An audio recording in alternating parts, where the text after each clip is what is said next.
Assalamualaikum warahmatullahi wabarakatuh. Perkenalkan, nama saya Keiza Felina Rumundang Sitompul dengan NPM 2208260048. Saya merupakan mahasiswa FK UMSU angkatan 2022 kelas A. Jadi, maksud dari saya untuk membuat video ini adalah sebagai untuk melengkapi tugas pada blok psikiatri, yaitu mempresentasikan mind map dari materi pembelajaran. Jadi saya akan membahas mengenai tanda dan gejala pada gangguan psikiatri. Ada beberapa pokok bahasan di dalam materi ini, yaitu pertama ada kesadaran, kemudian emosi, ada perilaku motorik, berpikir, gangguan bicara, gangguan persepsi, gangguan tingkat daya ingat, insight derajat pasien, multi-axial system, dan GAF score. Kita akan mulai dari kesadaran terlebih dahulu. Apa itu kesadaran? Kesadaran adalah keadaan untuk memahami diri sendiri dan lingkungan yang mencakup pengetahuan, ingatan, dan pengalaman. Jadi ini adalah pengetahuan dan kemampuan untuk memahami diri sendiri dan lingkungan sekitar. Ada contoh dari gangguan kesadaran. Yang pertama adalah disorientasi, yaitu adalah gangguan pengetahuan waktu, tempat, dan lain-lain oleh pasien. Jadi yang lain-lain itu maksudnya hal-hal yang umum. Jadi untuk memeriksa hal tersebut itu kita bisa tanyakan sama pasien, sekarang jam berapa, sekarang tanggal berapa, bulan berapa, tahun berapa.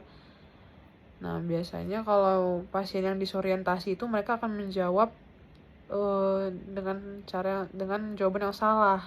Misalnya sekarang tanggal 7 Oktober 2025.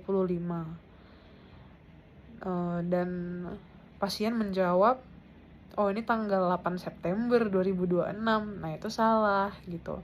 Bisa juga tanyakan tempat. Biasa pemeriksa akan bertanya seperti ini. Bapak tahu kita sedang berada di mana sekarang? Nah, biasanya tempat yang tepat adalah di rumah sakit atau di klinik. Tapi kalau misalnya pasien menjawab selain itu, maka jawabannya salah dan disorientasi dapat ditegakkan terhadap pasien. Kemudian ada pengaburan kesadaran. Jadi pasien itu hanya mengingat sebagian aja dari ingatannya. Misalnya hari ini dia ke pasar, kemudian dia pulang ke rumah, terus dia mandi dan dia mulai memasak. Mungkin dia hanya ingat, oh terus aku mandi dan pulang ke rumah. Dia tidak ingat dia sudah belanja dan ke pasar dan dia mau memasak gitu. Dia bisa saja lupa di situ atau di sequence lain di ingatannya. Jadi ingatannya tidak lengkap. Kemudian ada stupor. Stupor adalah hilang reaksi terhadap lingkungan di sekitarnya. Kemudian ada delirium, rasa bingung, gelisah, takut, dan disorientasi. Jadi ada disorientasi juga ya di delirium ini, yang diikuti dengan halusinasi. Nah, halusinasi kita bahas lagi di depan. Biasanya ini terjadi pada orang tua di sindroma geriatri biasanya. Kemudian ada koma. Koma adalah derajat ketidaksadaran yang berat, tidak dapat bereaksi. Mau kita panggil, kita teriak, kita cubit, mau gempa bumi, ya pasiennya tidak akan bereaksi, ia akan terus tidur. Kemudian ada koma vigil atau vegetative state. Jadi pasien tampak tertidur, tapi jika dibangunkan pasien akan terbangun, tapi nanti akan tidur lagi. Dan pasien itu tidak akan menyadari kalau misalnya dia tadi bangun dan dibangunkan, dia tidak sadar. Kemudian ada twilight state. Twilight state ini adalah transisi dari bangun hingga tak sadar yang terjadi halusinasi. Ini mirip seperti halusinasi hipnagogic, tapi twilight state ini lebih luas cakupannya, dan halusinasi hipnagogic ini merupakan klasifikasi dari twilight state. Nah, contoh lain dari twilight state itu bisa saat pemberian anestesi kepada pasien yang akan menjalani operasi. Kemudian ada dreamlight state atau mimpi. Namun dia sinonim dengan kejang parsial kompleks atau epilepsi psikomotor. Jadi ini mimpi yang bahaya dan berat. Kemudian ada somnolen. Somnolen juga merupakan tingkat derajat ketidaksadaran. Jadi pasien akan mengalami kantuk yang abnormal dan biasanya ditemukan pada pasien dengan gangguan organik. Misalnya pasiennya kehabisan banyak darah setelah kecelakaan lalu lintas. Terus dia bilang kepada paramedik, oh saya ngantuk, terus dia mau tidur gitu, tapi ya kalau paramedik biasanya nggak boleh tetap diajak ngomong gitu, takutnya nanti kita akan kehilangan pasiennya. Jadi seperti itulah somnolen. Lanjut, kita akan membahas emosi. Emosi itu adalah suatu kompleks keadaan perasaan, jadi kompleks perasaannya, dengan komponen psikis, somatik, dan perilaku. Hal tersebut berhubungan dengan mood dan afek. Jadi maksudnya dia ada komponen psikis, somatik, perilaku ini adalah adanya hubungan pikiran, raga, dan perilaku, impact yang diberikan dengan perasaan gitu, emosi. Biasanya kalau kita belajar seni rupa kan ada juga emosi yang digambarkan, lukisan, ekspresionisme seperti itu. Tapi ya ini hubungannya dalam psikiatri. Jadi emosi ini dapat terbagi atas dua, yaitu afek dan mood. Kalau misalnya afek itu tak konsisten, kalau misalnya mood itu meresap dan dipertahankan. Jadi afek ini sementara saja waktunya, sementara dan tak lama. Kalau misalnya mood ini biasanya 2 minggu atau lebih. Perasaan yang sama bertahan. Kita akan bahas afek terlebih dahulu ya. Afek itu ada klasifikasinya. Ada afek sesuai, tak sesuai, tumpul, atau kurang emosional, datar, atau emotionless, tidak ada emosi sama sekali. Itu lebih berat daripada tumpul. Terus ada afek labil dan afek terbatas ya. Jadi afek ini seperti bad mood sih, misalnya bad mood yang masyarakat sering bilang, tapi masyarakat itu salah. Seharusnya jangan bad mood tapi bad affect, karena sifatnya hanya sementara. Tapi untuk menggambarkan affect, itulah salah satu contohnya gitu, emosi yang muncul sementara. Sedangkan kalau mood tadi dia meresap dan dipertahankan. Kemudian mood ini dapat menjadi subjektif, dikatakan oleh pasien. Jadi pasien mengetahui moodnya, perasaannya, atau terlihat pada orang lain. In this case adalah pemeriksa. Kemudian kita akan membahas klasifikasi mood. Mood ada dysphoric, yaitu pasien merasa sedih dan tak nyaman. Ada euthemic. Euthemic itu saat mood pasien stabil. Kemudian ada ekspansif atau mood yang meluap-luap. Contohnya maksudnya itu adalah grandiosity, di saat pasien itu ngerasa dia agung dan besar dan hebat. Kemudian ada mood irritable. Irritable itu merasa jengkel pasiennya, gampang frustasi, gampang tak sabar, dan gampang marah gitu. Jadi sangat mudah meledak, sangat mudah marah, bahkan dengan hal sekecil pun. Kemudian ada mood labil, ada mood elevated yang merasa senang berlebih atau euforia, ada alexithymia, kesulitan membaca mood seseorang. Jadi ini pasien alexithymia ini dia dia tidak dapat membaca situasi, tidak dapat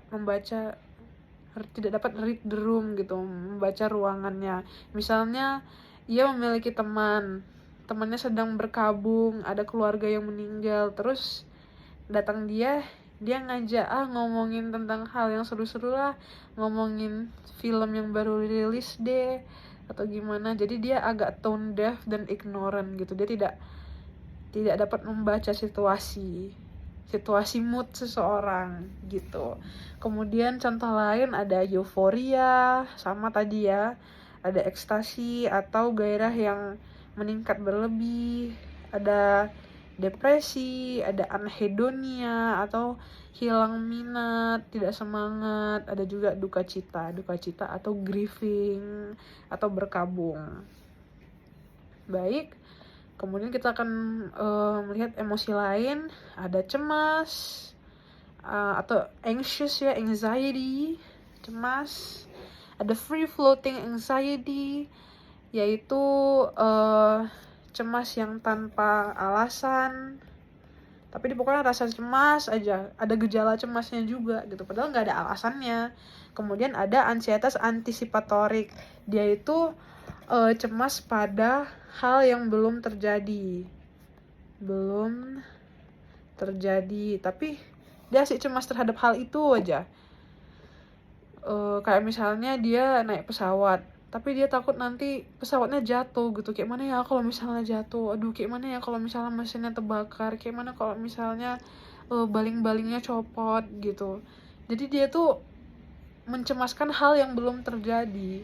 Pikirannya tuh sangat kreatif, memikirkan hal-hal, kejadian-kejadian yang belum terjadi gitu. Kemudian ada agitasi, yaitu cemas dengan prognosis buruk atau sudah sangat cemas. Kemudian ada panik, apati atau kehilangan motivasi, kayak anhedonia tadi.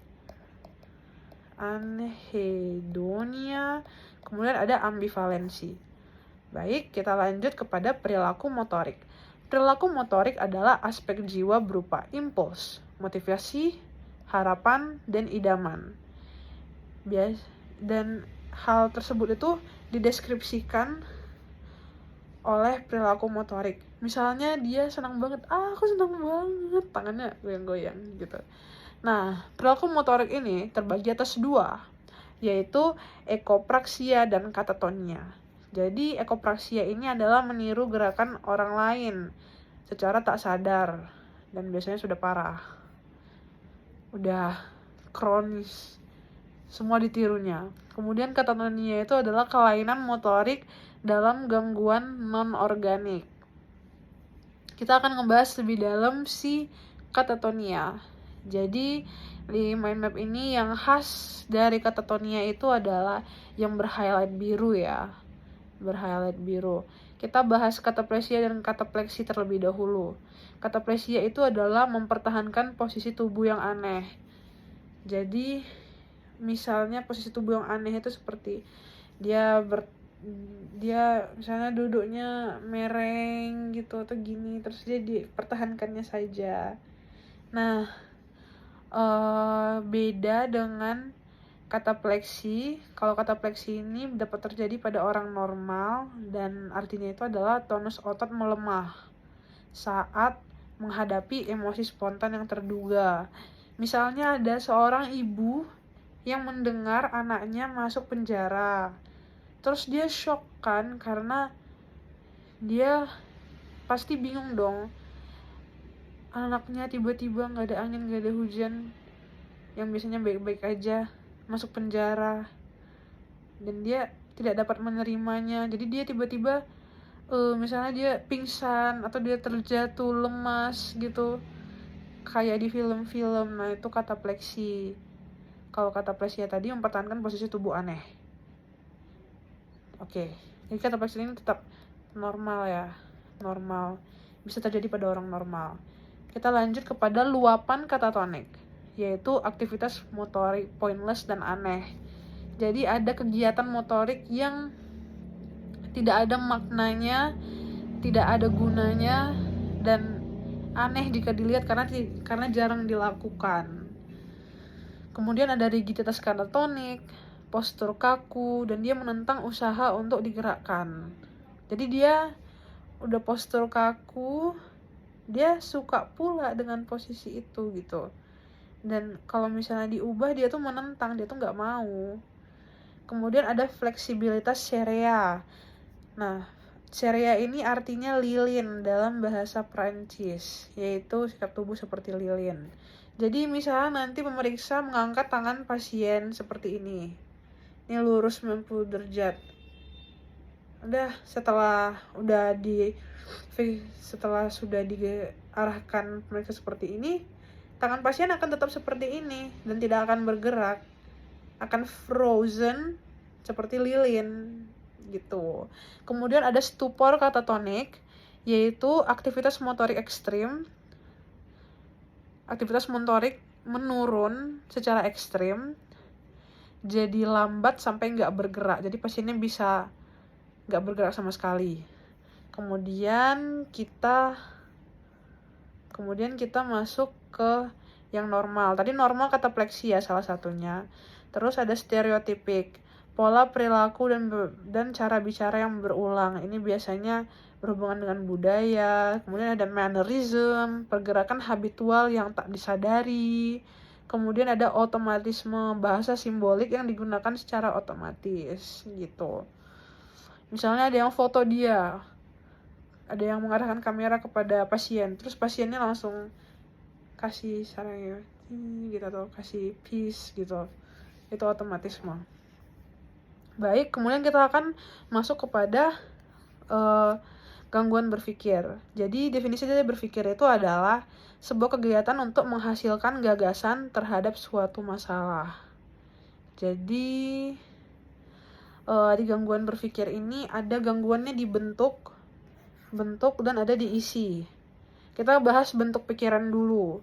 Bentuk pikiran itu ada yang umum, ada yang khusus. Kalau umum misalnya contohnya gangguan mental, psikosis, gangguan berpikir normal, terus berpikirnya tak logis. Kalau khusus, ada contohnya neologisme, pasien menggunakan bahasa baru,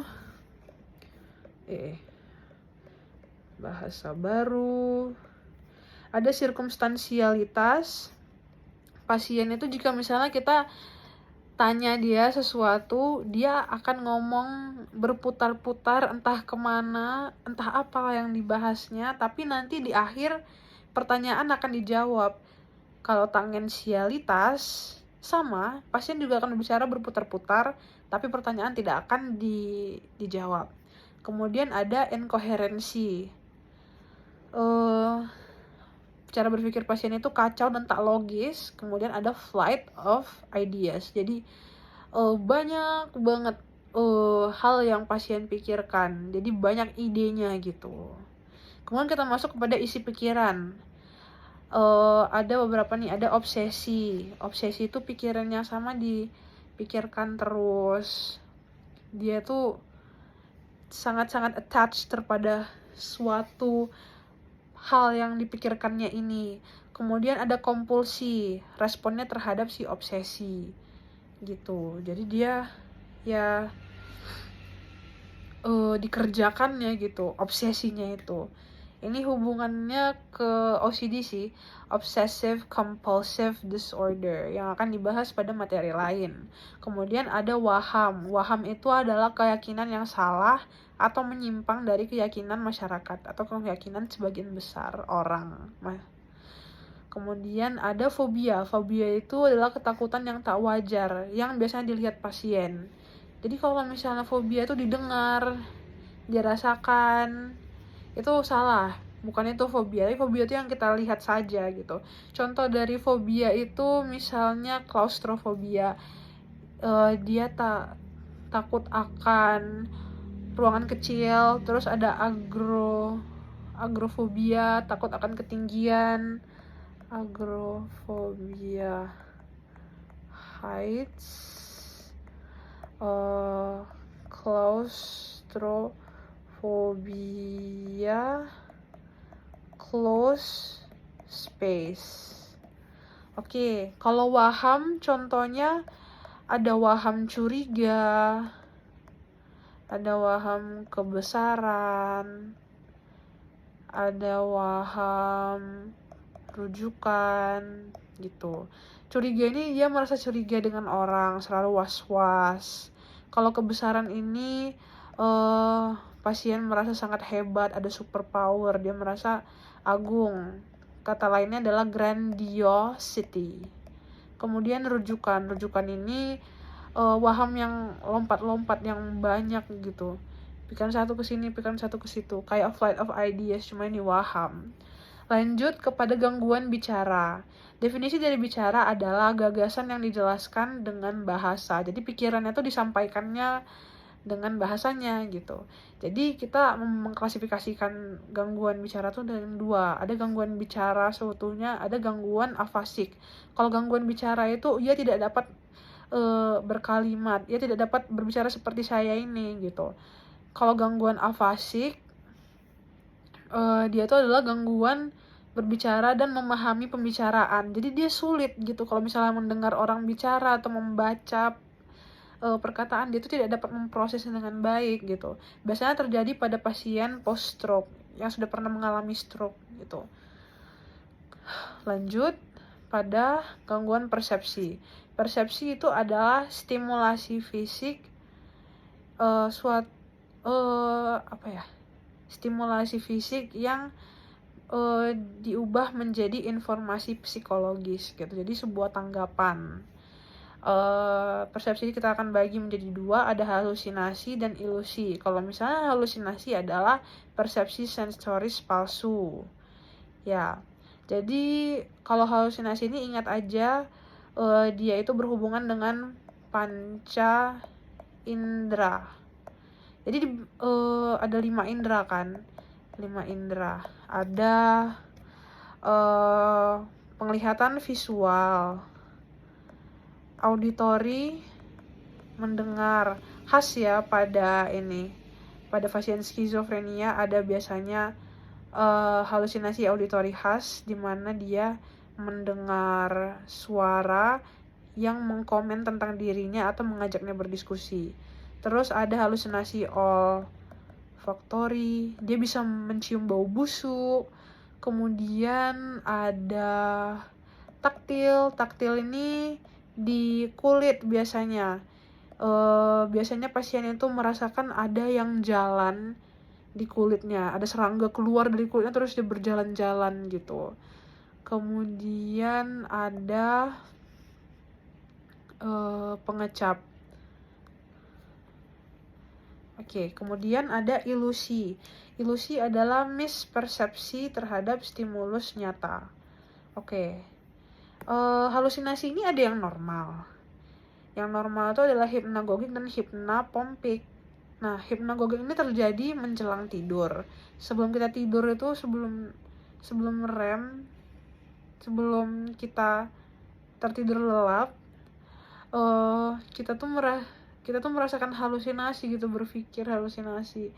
Baru kita tertidur lelap. Itulah halusinasi hipnagogik. Kalau hipnapompik itu sama, cuma dia tuh pas mau bangun gitu. Lanjut, tingkat daya ingat. Jadi pasien ini bisa ingat, bisa dia lupa yang baru aja terjadi, bisa dia lupa yang udah lama, tapi kita tengok dulu, kita periksa. Ada dia daya ingat segera yang baru saja terjadi dalam hitungan menit. Biasanya pemeriksa itu akan menyebutkan 6 angka, misalnya 13978. Terus nanti kita suruh pasien untuk mengingatnya ini dan suruh mengulanginya. Nah, gitu cara memeriksanya. Ada yang baru, daya ingat baru beberapa hari. Misalnya kapan ibu mencuci baju terakhir? Oh, saya cuci baju hari Minggu kemarin. Terus agak lama, dalam beberapa bulan. Bisa ditanyakan apakah sudah bayar listrik, apakah sudah bayar uang sekolah, karena itu kan bulanan ya. Kemudian ada daya ingat jauh atau tahunan, bisa tanyakan ingatan-ingatan yang sudah lama gitu. Misalnya pasiennya berusia 40 tahun, kita tanya dulu SD di mana, atau dulu tahun berapa menikahnya gitu. Biasanya pada pasien demensia atau Alzheimer, mereka ingatan yang segera atau barunya itu kurang bagus, tapi pengingatan yang jauh dan lama itu mereka bagus gitu. Karena proses degenerasi ingatan mereka tuh dimulai dari yang awal-awal gitu. Jadi kalau misalnya pun mereka lupa yang jauh, itu udah parah artinya. Lanjut lagi kita ke insight. Insight itu adalah pengetahuan pasien terhadap keluhannya. Jadi kita kategorikan hal tersebut ke 6 derajat. Derajat 1 adalah pasien denial, sakit. Dia merasa dia tidak sakit sama sekali. Terus derajat 2, ia percaya tak percaya dia sakit. Dia merasa, oh ya aku sakit ya, tapi enggak lah gitu. Jadi dia percaya nggak percaya.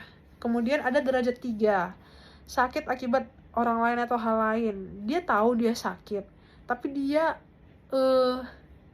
ngeblame orang lain. Misalnya dia sedih karena anaknya mau menikah dan meninggalkan dia.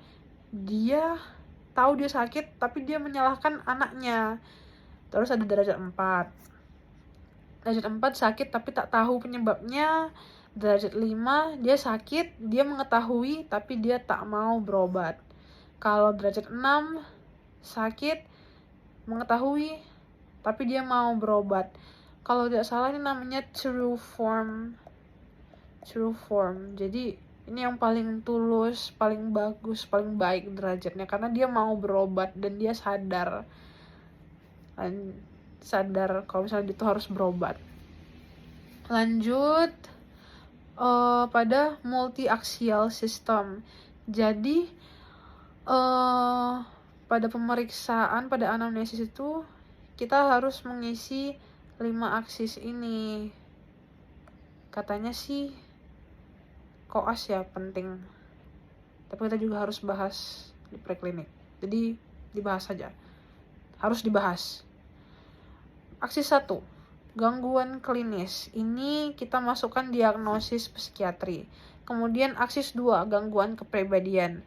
Contohnya bisa mania, bisa depresi, bisa bipolar gitu, atau skizotipal. Kemudian ada aksis 3, organik. Penyakit organik contohnya kayak hipertensi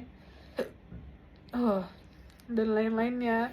Terus ada aksis 4, stresor dan psikososial. Jadi kita mau cari penyebab pemicunya gitu, faktor resikonya, keadaan pasien. Misalnya kita tanya, Bu, ada masalah tidak dengan keluarga, atau mungkin Ibu ada masalah di pekerjaan atau hal lainnya gitu, yang mungkin dapat menjadi clue atau menjadi pemicu dari pasien mengalami gangguan tersebut. Kemudian ada aksis 5, GAF, yaitu penilaian fungsi secara global. Kita lanjut ngebahas si GAF ya, GAF score. Ini GAF score itu biasanya 100 ke 91, 90 ke 81. Ini tapi saya masukkan skor-skor yang penting aja, yang underline. Jadi nanti dengan underlining score ini kita dapat menentukan scoring-scoring yang lain. Baik, kita mulai dari 20-11. 20-11 ini biasanya menciderai diri sendiri atau orang lain. Ya. Jadi dia mungkin suicidal, rasa ingin bunuh diri, rasa ingin menyakiti diri, rasa ingin mati gitu. Nah, di bawah ini ada lagi 10 sampai 1. Nah, dia tuh sama, cuma lebih berat. Kemudian kita naik ke 30 hingga 21. yaitu disabilitas berat di hampir semua bidang. Jadi contohnya pasien tuh bener-bener udah hopeless, dia tidak bisa melakukan kegiatan yang biasanya seperti mandi, makan. Nanti makan pun harus disuapin, mandi pun harus dimandiin. Dia udah nggak bisa lagi gitu mengerjakan semuanya karena udah hampir semua ya nggak bisa disabilitas. Kemudian kita naik pada skor 40 hingga 31, disabilitas di beberapa fungsi. Misalnya dia nggak bisa kerja, tapi dia masih bisa makan makan sama mandi yang tadi nggak bisa di skor sebelumnya gitu. Kemudian kita naik lagi agak tinggi kepada skor 70 hingga 61. Gejala ringan yang persisten terhadap suatu event, suatu masalah. Contoh misalnya saat akan ujian rasanya mah kambuh, mules, mual gitu, reaksi yang terjadi ketika muncul ujian. Kemudian ada skor 80 hingga 71. Gejalanya sementara, misalnya hari ini dimarahin sama dosen atau dimarahin orang tua, terus rasanya nggak enak gitu, kayak bad affect gitu, CIF score. Jadi itu saja yang dapat saya jelaskan mengenai tanda dan gejala pada gangguan psikiatri. Diharapkan dengan mengetahui hal-hal yang telah saya bahas ini, kita dapat mengidentifikasi tanda dan gejala dan dapat mencocokkannya dengan diagnosis. Maka dari itu kita harus belajar lebih giat. Jadi demikian dari presentasi saya, semoga bermanfaat dan semoga saya mendapatkan kesempatan untuk belajar lebih baik lagi. Terima kasih banyak, mohon maaf bila ada kesalahan. Saya tutup dengan wassalamualaikum warahmatullahi wabarakatuh.